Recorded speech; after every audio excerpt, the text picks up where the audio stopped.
Water, the most essential element of life. But in the wrong hands, it becomes something else: a weapon, a tool of power, a means of control. When water stops flowing, people stop living. In 2023, the world watched as Russian forces destroyed the Nova Kakhovka Dam in Ukraine. The blast unleashed chaos, flooding villages, washing away homes, and leaving a trail of drought. The river that once fed the fields of Kherson was gone. Millions lost their source of drinking water. Crops withered, livelihoods ended. This wasn't the first time water was used as a weapon. In conflicts across Syria, Iraq, and Yemen, armies have bombed dams and poisoned rivers. Water has become a front line.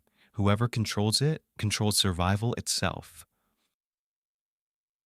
But you don't have to cross oceans to find examples. Here in the United States, water has been used to break communities, not with explosives, but with laws, dams, and diversions. For generations, the Navajo Nation watched as rivers and aquifers beneath their feet were diverted for others' profit, to cool power plants, feed distant cities, and irrigate lands they did not control. Today, when 3 Navajo homes still lacks running water, it's not a failure of technology, it's a failure of justice.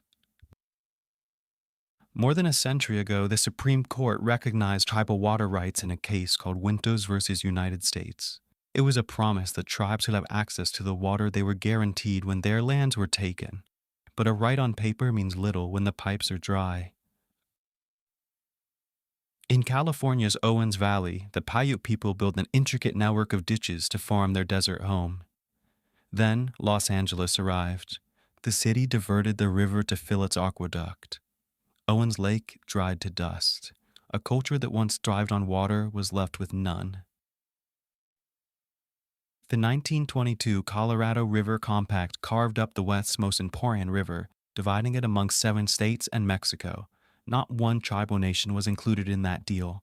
A century later, tribes are still fighting for a fair share of the water that wants to find their homelands. In 2016, thousands gathered at Standing Rock to protect the Missouri River from an oil pipeline. Their words echoed around the world: Maniwakoni, water is life. What began as a local protest became a global awakening, a reminder that water isn't just a resource, it's a right.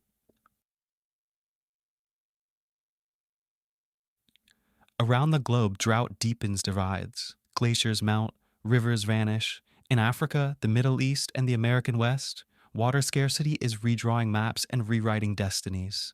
The wars of tomorrow may not be fought over oil, but over water. Behind every conflict is a face: a Ukrainian farmer watching his fields dry, a Navajo grandmother hauling barrels of water, a child drinking from a muddy stream. Their stories remind us that this isn't just geopolitics, it's survival. When water becomes a weapon, humanity loses. But when we treat it as the foundation of peace, we all win.